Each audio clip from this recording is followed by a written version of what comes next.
habría que llamarlos, buen día Juan Carlos, los primeros pensadores, ¿no? Porque ya filósofo es un... Buen día, profe, buen día a todos. Filósofo ya es como un juicio. Está diciendo que un filósofo es alguien que carece de sabiduría, pero que aspira a tenerla, ¿no? ¿Vieron cuál es la etimología de la palabra? Fileo es amor, ¿no? Y sofos, sabiduría. Entonces, ya cuando decimos filósofo, ya estamos planteando como una actitud. En cambio, estos primeros, no es que, esto lo vamos a ver bien con Heráclito y Parménides, que técnicamente no son filósofos, porque no son personas que aspiran al saber, sobre todo eso se nota en Heráclito. Heráclito es un sabio, no es un filósofo, ¿sí? Por la manera en que el estilo, digamos, no es el de alguien que está aspirando a algo, sino que habla sentenciosamente. La filosofía como tal es Platón, ahí aparece como una disciplina, digamos, ¿no? Seguramente en Mileto, en el siglo VI, nadie sabía muy bien qué iba a pasar con esto, ¿no? Bueno, a eso nos vamos a dedicar hoy con el texto de Bernán. Bernán es uno de los más, llamémosle, lo voy a decir mal, ¿no? Populares helenistas, ¿sí? Es muy conocido.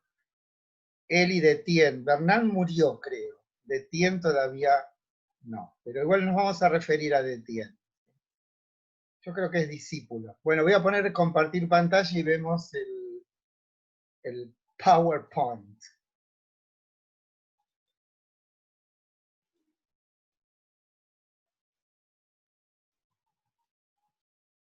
Bueno, yo hice un extracto de esto porque toda la cuestión controversial está puesta al principio, pero con un espíritu pedagógico nada más. Pero me abstuve de todo lo que tuviese que ver con cuestiones de erudición o de controversia con otros helenistas.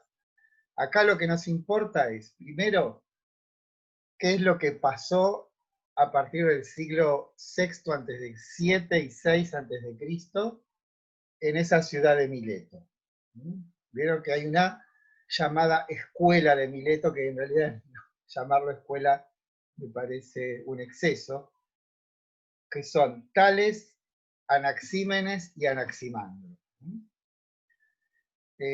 Lo que tienen en común estos primeros pensadores es que responden al interrogante que antes era a interrogantes que tradicionalmente eran respondidos con un mito, con una formulación racional. Esa es la trama íntima de lo que se llama el pensamiento. Es una sustitución. ¿Por qué Mileto? Bueno, como saben, o sea, cuando dimos aquella sinopsis de la historia griega, yo me estaba de algún modo anticipando a este momento cuando señalábamos cuáles eran las notas fundamentales que dieron lugar a ese fenómeno que luego será la polis. Pero fundamentalmente en esas ciudades del Asia Menor, lo que pasó es que se enriquecieron muy rápidamente. Recordemos el tema de la inexistencia de un imperio predominante en la zona. El hecho de la disolución de la monarquía cretomicénica, o sea, la desaparición de esos estamentos rígidos, ¿no? La aparición o reaparición de la escritura, que el peso de la tradición en esas comunidades era mucho menor, o fue menor, ¿sí? La aparición de la moneda, no sé si me queda alguno por ahí,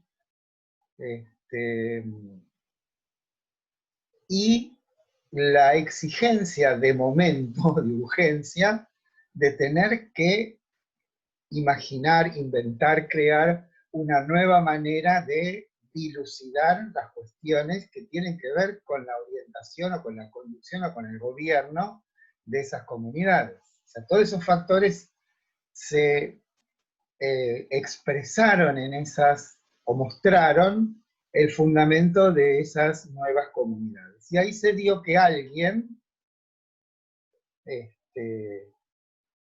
inclinado al conocimiento de la fisis, que es un término que tenemos que ahondar, de pronto responde que en vez de Zeus, Apolo o Afrodita es agua, tierra, fuego y aire, los 4 elementos, y que lo que constituye el fundamento de esto que es la fisis es el comportamiento en tensión de esos principios, y que además y fundamentalmente propone que hay un principio que es hegemónico por sobre los otros. Esto es, que los otros no son sino una transformación de ese fundamento. Todo esto tiene que ver con el término que es el leitmotiv, o sea, la palabra conductora de todo este pensamiento, que es la palabra argé, que en griego significa principio o fundamento. Pero, creo que ya lo he dicho esto, también como verbo, arjó es mandar. Esto es, y aquí esto creo que está puesto en alguna filmina. Están viendo, ¿no? Sí, me están escuchando. Sí. ¿Hola? Sí, sí, sí. Ah, Sí, bien, broma. bien, porque vieron que estoy a hablar solo. Sí, sí. Quiere decir mandar, y si recordamos a Mircea Eliade, ¿se acuerdan que él piensa que lo que está en el origen manda? ¿Sí? Esto de las palabras, ¿no? Donde se manifiesta de una manera bastante clara esta cuestión es en alemán, ¿no? Porque la palabra Geschichte quiere decir historia, Schicken quiere decir enviar, y Schicksal quiere decir destino. Esto que hay un principio o fundamento que termina siendo aquello que destina el modo de ser de todas las cosas. O sea, eso que aparece en Tales de Mileto como un modo rudimentario, piensen que de Tales de Mileto no sabemos nada, sino lo que otros dijeron acerca de él. Y hay un solo fragmento, ¿no? Una sola cita de Tales de Mileto que se supone que vivió en la primera parte, última parte del siglo VII, primera del siglo VI, y se conoce o se supone que vivió en el 500, yo creo que es 584, porque predijo un eclipse. Con lo cual se está viendo que no era un pensador de abstracciones, también es el creador del famoso teorema, ¿no? Por eso lo llamamos pensadores, porque de alguna manera en ellos se condensa o se congrega un algo nuevo, que no es un saber que tiene que ver con lo que en el caso de los mitos cosmogónicos llamábamos el carácter significativo. En ellos se congrega todos los saberes de la época, ¿no? Que fueron descubiertos simplemente por curiosidad, podemos decir. Bueno, hubo una batalla donde hubo un eclipse y se dice que él predijo o mejor, lo podemos saber, ese dato histórico por esa batalla en la que hubo un eclipse y se dice que él lo predijo. Y la otra historia famosa es que por mirar las estrellas se cayó en un pozo, ¿no? Y una criada tracia se rió de él. Pero, esto creo que lo dice el texto del profesor Carpio, previendo, digamos, la próxima cosecha de aceitunas por su saber meteorológico, se alquiló todos los trapiches de la zona y se hizo rico, ¿no? O sea que, siempre me hace acordar a George Soros, saben que es una de las personas más ricas del mundo, que es filósofo, en realidad su profesión era discípulo de Popper. Cuando percibió la asimetría entre la Unión Soviética y los Estados Unidos en la época de Jimmy Carter, lo que hizo fue usar toda su fortuna y comprar acciones de empresas de armamento. Cuando Ronald Reagan sube al gobierno, ¿qué es lo que hace? Se llama la Guerra de las Galaxias, toda esta cuestión para terminar con esa inferioridad respecto de la Unión Soviética de Estados Unidos. Bueno, no sé por qué solo, bueno, sí sé por qué, ¿no? Me hace acordar... Porque dijo que se convirtió en rico, profe. No, porque... ya sé, no, estoy en mis cabales. Okay. Pero digo, ¿vieron cuando de pronto uno dice algo y hay una evocación que viene de las posibilidades de uno mismo? Y se ramifica, sí. Eso es lo que... por eso me hace acordar a George Soros, ¿no? Que también, como les digo, era filósofo. Lo que hace Tales o abre un camino que, de hecho, el pensamiento no habrá de abandonar jamás. Y es no atribuir a los fenómenos que ocurren en el orden de la naturaleza una causalidad externa. O sea, de pronto un rayo incendia mi casa. El pensamiento tradicional, diría Zeus, claramente está molesto conmigo. Y la nueva percepción diría, caramba, ha caído un rayo sobre mi casa. O sea, no hay ninguna causalidad humana en los fenómenos, humana o divina, ¿no? En los fenómenos que ocurren en la naturaleza. Si quieren alguien que considerase, por ejemplo, lo que fue el SIDA, o lo que es el SIDA, como un castigo divino, siendo un científico, lo que haría la comunidad científica es decirle, bueno, anda a un templo, hacerte predicador, pero acá no perteneces más. Bueno, exactamente esa consideración es lo que inaugura Tales de Mileto. Todo que ocurre en la física se crea y fundamenta en la física. No hay una causalidad de otro orden que aparezca en el orden del espacio-temporal. Esa sería, digamos, la brecha, ¿no? O sea, como se dice que la ciencia no es sino una ruptura en la matriz religiosa, una fisura en la matriz religiosa. En la medida que lo que fundamentaba la consistencia de todo fenómeno era la intervención de los dioses. Y la otra cuestión que está ya presente en Tales de Mileto y que va a continuar durante toda la tradición filosófica es la exigencia de que uno sea el fundamento.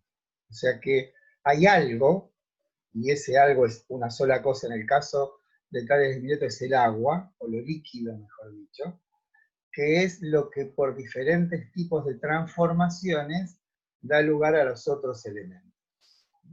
Esa es la otra consideración. Quien habrá digamos, de modificar, y ahí sí tenemos el primer fragmento original, podemos decir, es el dicho de Anaximandro. Sabe que de Anaximandro se conserva un único fragmento en el que dice que todo lo existente existe porque hay algo así como una transgresión. Y esa transgresión hace que por el solo hecho de haberse recortado algo a la existencia, paga una culpa que lo hace regresar al orden de lo indeterminado. Eso indeterminado se dice to apeiron, ¿no? La mayor parte de las nociones en las que aparece el pensamiento están todas en neutro. Esa es una observación que hace Gadamer, que el neutro, y nosotros en castellano el neutro no existe prácticamente, pero se habrán visto la propaganda de Volkswagen, dice das Auto. En alemán es lo auto. Como esa palabra tan rara que es Mädchen, que quiere decir muchacha, pero que es neutro, lo muchacha. Entonces Gadamer observa que el hecho del neutro en estas palabras fundamentales del pensamiento naciente nos dan la cosa de un modo más despojado. Al quitarle el ingrediente del sexo, digamos, nos dan la cosa en su forma más, está bien la palabra, despojada.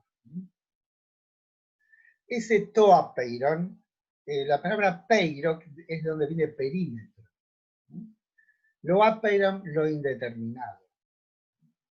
Entonces, cada cosa que emerge es porque de alguna manera ha cometido, creo que no usa la palabra hibris, Anaximandro, pero lo que está presente ahí es, hay una suerte de anomalía, que es lo que hace que algo exista. Y por el solo hecho de haberse cometido esa anomalía, que no es obviamente de carácter moral, no es una transgresión moral, pero el hecho de recortarse es inexorablemente el hecho de tener que regresar al orden de lo indeterminado. Muchos siglos después, Schopenhauer dirá algo que suena a eso. Todo lo que es representación no es sino representación de esa voluntad única que solo quiere, que es ciega, y el destino de toda representación es de alguna manera quedar otra vez subsumido en eso indeterminado.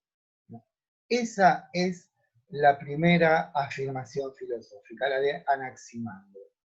Pero digo que es un cambio cualitativo respecto de Tales, y que también permanecerá en el tiempo, y es que aquello que oficia las veces de principio o fundamento no es algo visible.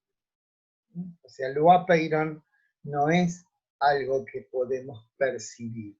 A diferencia de Tales, que dice bien, es esto que está aquí, que es lo líquido o el agua, que es el principio o fundamento de todo lo demás. O sea, ven cómo de un modo embrionario, en estos primeros pensadores, tenemos el subtexto de toda la historia del pensamiento, en la medida que esa historia del pensamiento siempre intentó poner a la luz un principio, un ente eminente que oficia a las veces de ser el fundamento de todo lo demás.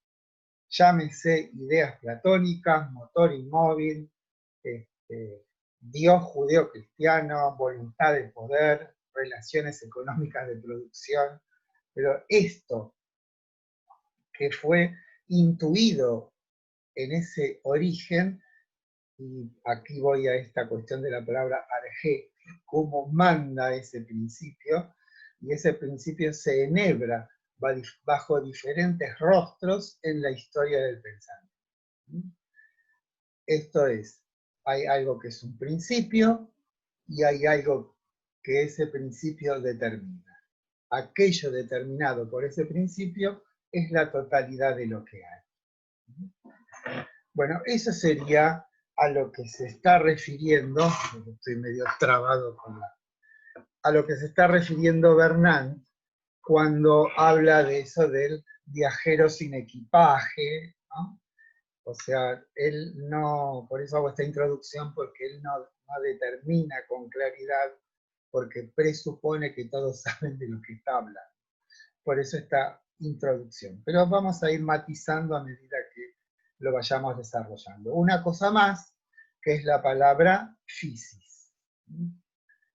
No sé si ya hablamos, pero esto nos va a ocupar con Heráclito y con Parménides también. Physis es el nombre que los griegos dan a la totalidad de las cosas. Physis es también la palabra que cuando los latinos la toman, la traducen como naturaleza. Pero es como siempre ocurre, y en el caso de los romanos en particular, abstraen aspecto. Y ese aspecto tiene que ver con la palabra nascor, que quiere decir ser nacido, y de ahí la palabra naturaleza. Pero en griego, physis tiene que ver primero etimológicamente con el verbo phuein, que quiere decir crecer, nacer, acrecentarse, no de un modo indiscriminado, sino según firmes leyes. Y además tiene que ver con la raíz phos, que quiere decir luz, ¿sí? Como aquello que pone a la luz. Esa raíz phos la encontramos, ¿se acuerdan que hablando de Quito? Cuando dice que phos y Buda, ¿sí? Buda quiere decir el iluminado, pertenecen, bueno, a esta lengua originaria que es el indoeuropeo, a esa raíz, ¿sí? Lo particular o peculiar de la physis es que cuando se expone, y aquí podemos tener como ejemplo al crecimiento de las plantas, cuando se expone se retrae. Cuando digo se retrae, o se cobija, o se abriga a sí misma, o se oculta, quiere decir que aquello que es manifiesto es tanto un desocultar como un ocultar. Después veremos con Heráclito aquel famoso dicho de Heráclito que dice armonía oculta más fuerte, mejor que la manifiesta. Aquí ya está de algún modo pergeñado un pensamiento que otorga la manera de manifestarse las cosas a una tensión. En este caso, en la physis, la tensión más predominante es entre lo desoculto y lo oculto. Como dice, bueno, Heidegger da el ejemplo de la verde llanura en la primavera. Vemos, observamos la verde llanura y eso es claramente un ente que se nos aparece a los sentidos, pero en ella está también presente, pero bajo el modo del ocultamiento, el entretejerse de la physis de la naturaleza como tal. O sea, en cada planta, en cada animal, en todo ser vivo, está por un lado ese aspecto manifiesto y por otro lado la formalmente infinita trama oculta de lo que es la naturaleza. Profe, Sí. ¿va a ir pasando las filminas o porque quedamos solo en el título? Sí, sí. Es mi Ah, secretaria la que habla, ¿no? Sí. perdón, sí, Flor. No, estoy haciendo todo esto porque, como les dije antes, No, porque usted siempre no, va hablando con lo que está atrás y yo voy copiando, por eso. lo dije recién porque para contextualizar lo que va a decir Bernán, porque Bernán da por conocido todo esto, Ah, bueno, está bien, perdón. da por sabido todo esto, entonces por eso hago esta Bien, corta introducción. una intro. Gracias. Bueno, ahora me perdí. Que No, perdón, profe, había dicho que era la trama de la naturaleza, que es lo que está oculto. bueno, eso es lo que podríamos llamar ser para los griegos, o sea, la totalidad de lo que existe, los cielos y la tierra, lo vivo y lo no vivo, incluyéndonos a nosotros, eso es physis, la totalidad de lo que existe. Y esa totalidad de lo que existe tiene su modo de comportarse en esta tensión entre lo desoculto y lo oculto. Ese sería como el trasfondo sobre el que pensaron estos primeros pensadores, que de un modo unilateral intentaron descifrar cuál era la lógica en el sentido de modo de comportarse de aquello que es. A esto debemos agregar otra palabra que va a aparecer en el texto de Bernán, que es la palabra logos. Logos en el diccionario es palabra, discurso, disciplina, ciencia, ¿no? Que aparece en psicología, en todas estas palabras. Razonamiento. Razonamiento, todo esto que tiene que ver con el lenguaje, fundamentalmente. el modo básico, logos es palabra.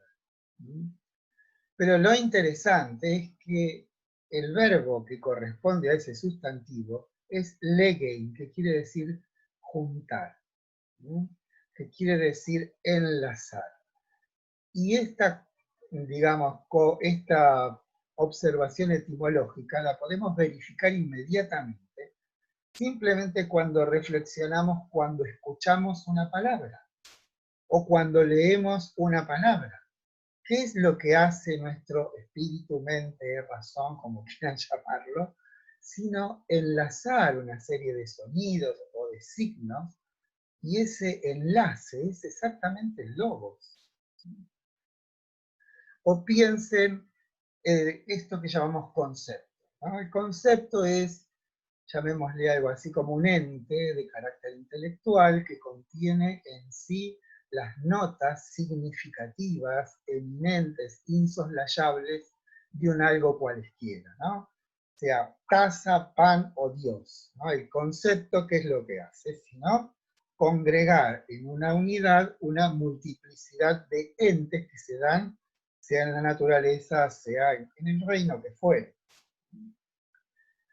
Si intentamos describir qué es eso que es un concepto, lo primero que podemos decir es que en un concepto se congregan una serie de notas que nuestro entendimiento ha seleccionado como aquellas que resultan ser insoslayables para darle entidad al ente que se refiere.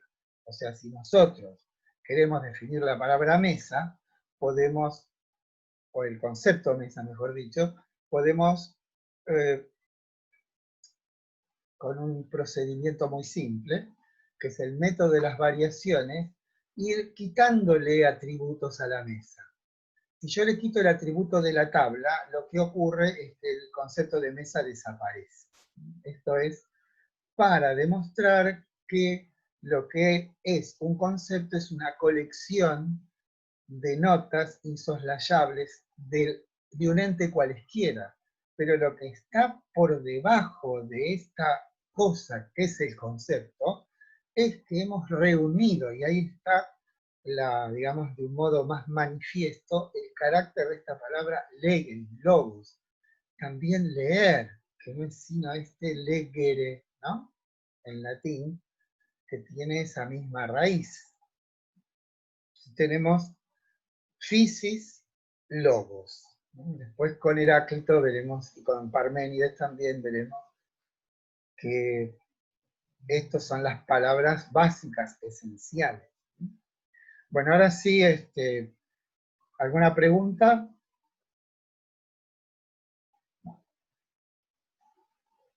Bueno, empezamos.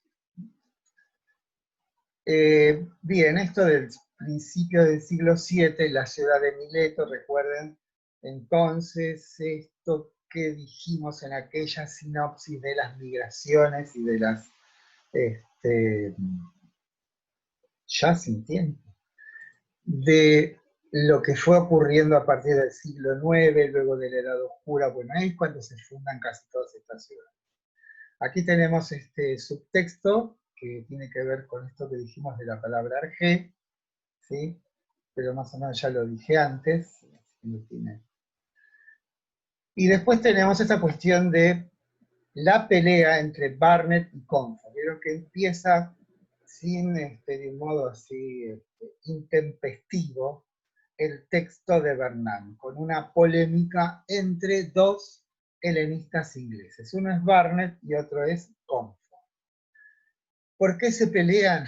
Porque Barnet dice muy suelto de cuerpo que el fenómeno de lo griego, y en particular el advenimiento de la razón, es un milagro. Viajeros sin equipaje. Los griegos tuvieron esta ocasión providencial de ser ellos los que descubren, o sea, como de algún modo debemos pensar ahí que Barnet de algún modo es un platónico, porque piensa que la razón ya estaba, y lo que hicieron los griegos es descubrirla. Entonces dice, inicio del pensamiento científico y del pensamiento sin más. Bueno, acá logos tienen un hipertexto que también pueden leer, que es más o menos lo que yo acabo de decir, ¿sí?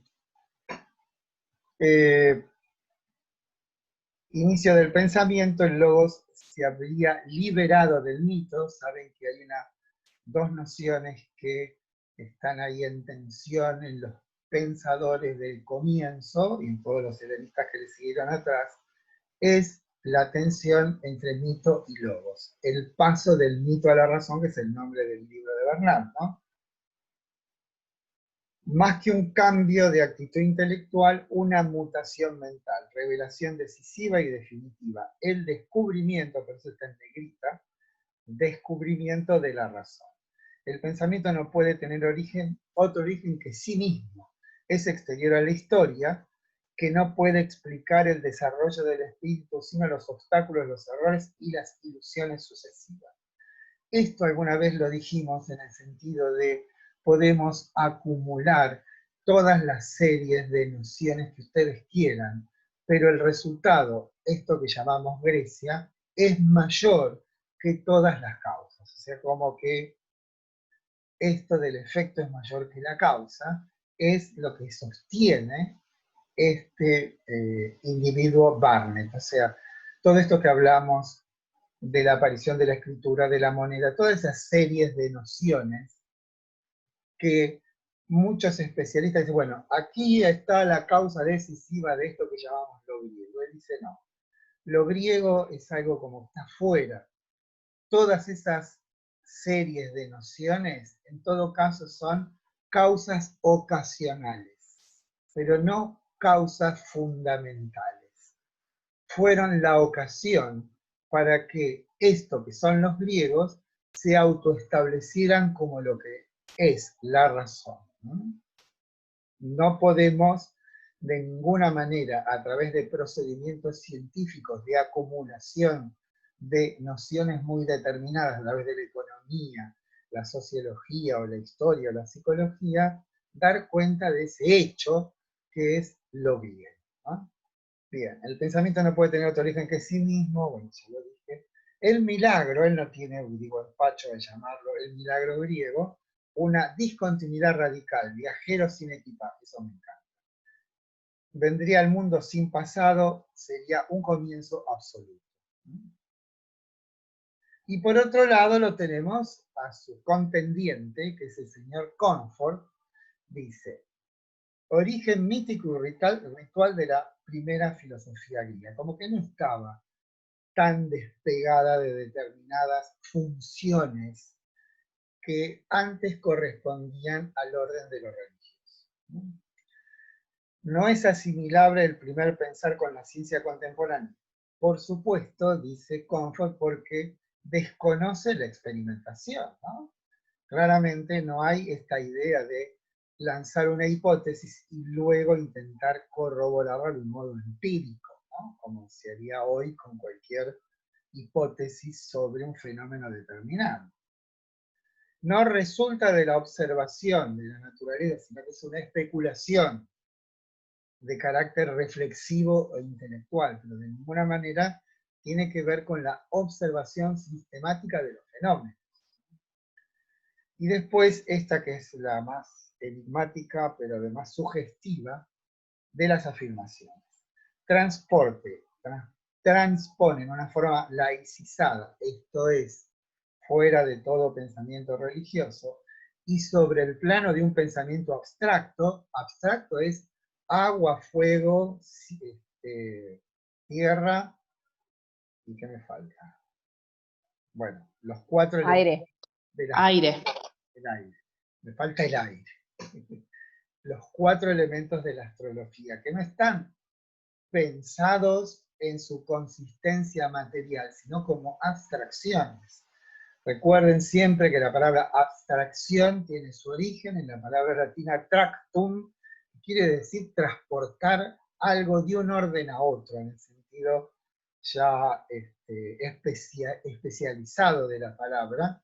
Una abstracción es una transposición de un aspecto de algo al orden intelectual. Y esa transposición siempre tiene el carácter de una, digamos, no quiero repetir, de una abstracción. Esto es, hemos sacado algo de algo y lo hemos propuesto como eminente respecto de ese algo, ¿no?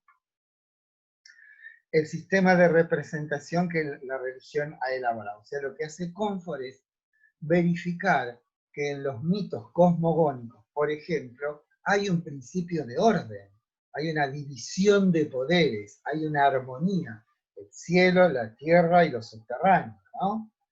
Helios, Zeus y Hades. Y entre ellos hay una suerte de armonía implícita. Entonces, lo que ha hecho el primer pensamiento es transponerlo en un plano abstracto. Esto es, ya no se llaman Zeus, Hades o Helios, sino que tienen los nombres de aire, fuego, tierra, agua y tierra, ¿no? Eso es lo que quiere decir, o sea que hay una especie, una suerte de continuidad entre el mito y el logos. Lo que está tratando es de detectar en qué punto esa continuidad se verifica. Y se verifica en el hecho de que en ambos órdenes hay algo en común, que es la idea de un orden. Ese orden propuesto por los primeros pensadores está sustraído a la intervención individual arbitraria de la divinidad. Pero en última instancia, el pensamiento tiene su fuente en esas, en una significación de carácter mitológico. Los filósofos, entre comillas, ¿lo ven?, continúan y reinterpretan los mitos cosmogónicos. Recuerden que los mitos cosmogónicos son aquellos que hablan acerca del origen del cosmos, o sea, de la totalidad. ¿Cómo un mundo ordenado ha podido emerger del caos? Detrás de las figuras de los elementos, despojados de su aspecto de dioses, individualizados, se mantienen como poderes activos, animados e imperecederos.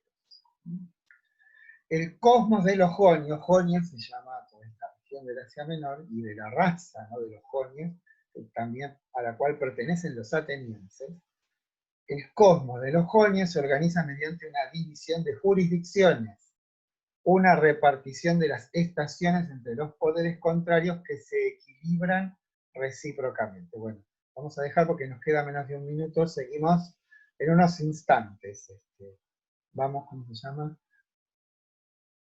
a nuestros anunciantes, como dice. Bueno. Vayan pensando algunas preguntas. Hasta luego.